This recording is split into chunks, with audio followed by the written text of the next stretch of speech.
Hey everybody, Wendy Sellers here, the HR lady. Today we are here with my co-host, JC. It's a pleasure to be back, Wendy. Thanks for having me back to our show. Absolutely. I like how you threw in there our show. Well, it is our show. That's right. You're with me with almost every episode. I couldn't do it without you.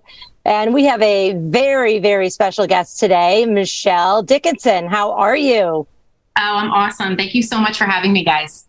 Yeah, absolutely. We are so excited about this topic because it is a well-needed topic in the HR land. And even if you don't have HR, we're going to be talking about workplace mental health. And I'm sure everybody is probably stopping what they're doing right now to listen because, oh man, this can go 100 different ways. But we're here to help employers help their employees and therefore help their customers and really just help everybody who's around those employers because it's tough out there right now. Oh, 110%, Wendy. And just like physical health, positive and negative mental health is present in the workplace. It affects everybody, just like you've educated me so far. I'm looking forward to finding out what Michelle's got to bring to the table today. Yeah, Michelle. So tell us a little bit about you and, what's your title and what do you do? Thank you. Well, I am a workplace mental health strategist and a resilience coach. And what I do every day is I get to work with organizations and individuals to really help them boost their resilience and ultimately preserve their emotional well-being. Do you notice that I never use the words mental health? Yeah. Why is that? Listen, we have a stigma, and a stigma is largely the problem when it comes to people even discussing their well-being. So I don't even use the word. What I want to do is help people restore the joy in their life that they know is possible. Oh my God, I'm so excited already. You're restoring my joy right now. Seriously, I did notice that though. I was, looking over your LinkedIn profile and definitely noticed that you kind of tap dance around it because it's such a stigma. And it's just, I'm so happy that the youngest generation will talk about it. Yes. So true. It's so true. We can learn from them. They are normalizing the conversation amongst their generation, but we still have so many people who are just not comfortable at all, even like saying the words and therefore they would never acknowledge if they were struggling.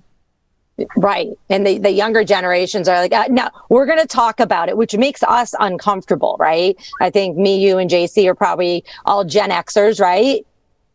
Yeah. Gen X, yeah. So I think, Gen X is the sandwich generation and we kind of, I think, look down and up for advice. But, the younger generations, the two younger generations, they're much more open in talking about people's feelings. And now that doesn't mean feelings relate to mental health, but, they're definitely much more open to that. So for our Gen Y and Gen Z listeners, thank you for, pulling off the veil and letting people bring their true self to work. And we have some other podcast sessions that we talk about when your true self isn't necessarily the person that other people want to be around. And so maybe that's something you could help them with as well, being a resilience coach. I love that too. That's so interesting, the title that you've come up with.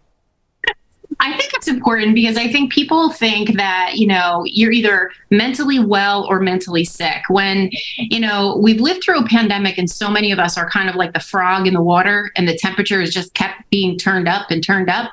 And before you know it, like we don't even realize that we've lost our fundamental ability to be joyful and to be happy and to be content and actually have a say in how mentally strong we are and that we actually do have the ability to preserve our emotional well-being.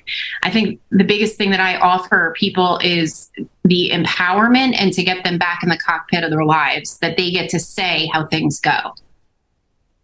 I want to talk about a little bit more on facts and, like the positivity and the negativity and, how it does affect how my mental health affects yours if I'm your coworker and I'm forced to work with you or vice versa. And that's the thing that I don't think a lot of people understand. So, most of our listeners are managers, HR folks, or people that are wearing a little bit of the HR hat because they're not big enough to have HR. So can you talk to us a little bit more about how, again, the best word is maybe behavior or lack of behavior affects other people that I'm sitting next to or on a Zoom next to.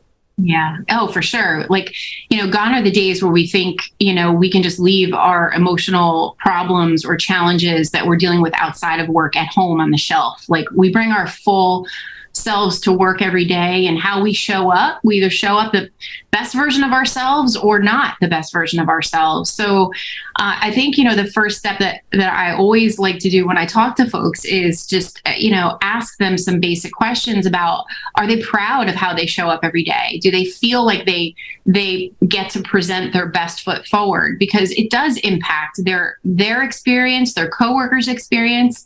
So it really does take a second for them to have to look in the mirror and ask themselves those questions. And then if they're not feeling proud about how they show up, my question is, well, why not? What are you doing and what are you not doing that's supporting your emotional well-being or, taking away from that? So we really dive into practices, day-to-day, habits that they have. What are they What are they filling their head? How are they taking care of their body? Are they, making downtime a priority? So many people are burning out because they just have no boundaries. They're working around the clock and they're working, weekends and not getting a rest. So there's a lot of questions. I do a full, complete resilience audit with every single person I meet with, because we really have to get to the bottom of the unhappiness or why they're not showing up the way they know they can. How do you become a coach for, say, me? Like, does my employer hire you, or do they reach out to you directly? It's been very interesting. I will say I have worked one-on-one, obviously, with people who don't want anything to do with their employer knowing that they have a coach, right? Even though I'm not a therapist, I'm a coach. It's a little bit more palatable for people. But lately, I have had HR leaders hiring me on retainer. So easily acceptable by their staff. If their staff, go into the directory of resources, they see me as somebody they can access and get a few sessions with. So I love that, because, our conversations are 100% confidential. All they're doing is just asking for a session with me. So it depends, how. I love the innovation, though, that some companies are really taking on this as an alternative to only clinical therapy, because I think there's something very sterile about that. And if people are not comfortable even talking about mental health, are they really going to reach out and get a clinician? So the coach is sort of like the first step. And then oftentimes, if they're really struggling, then I will have that conversation around getting clinical care. That's awesome. So you're kind of like a mini employee assistance program. Maybe. Or part of it. You're part of the employee assistance program, but they may have just, contracted you directly. Go ahead, JC. You had a question. Yeah, there's a whole lot going on where I'm at. I'm for this podcast and all the shows that we do, I'm up in Buffalo, New York. And we've gone through a lot, Michelle. We've had blizzards, 75-mile-an-hour winds, and 5 feet of snow outside the house. We've been trapped in our house and locked down through COVID, trapped in the house on lockdown through blizzards.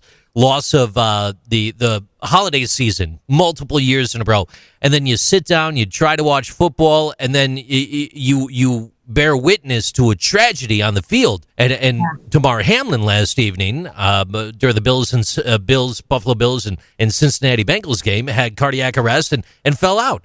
And then you empathetically put yourself in the shoes of the teammates or the co-workers who are living through that, seeing that, and you attempt to normalize it, right? We all want to normalize something so that we could just move forward. But at some point, you mentioned it and you hit the nail on the head, that resiliency, it's like how would you say? It's like a tree, and you keep chopping at that tree, and you reach a certain point, you don't want to cut all the way through that tree, and you don't want to see it tip over. When you're in a situation, Michelle, and you're working with an employer where there's all this tragedy taking place, and it's affecting a lot of employees at one time, what would you do to start those initial steps of moving forward? Yeah. Wait, Michelle, before you answer that here, we're going to move on to episode 2, because this goes right into what we were going to talk about. And so we give our listeners a breather here while they're dropping their kids off at daycare. Folks, we will be right back to continue this amazing conversation on mental health. And we're going to talk a little bit more about productivity and depression and anxiety.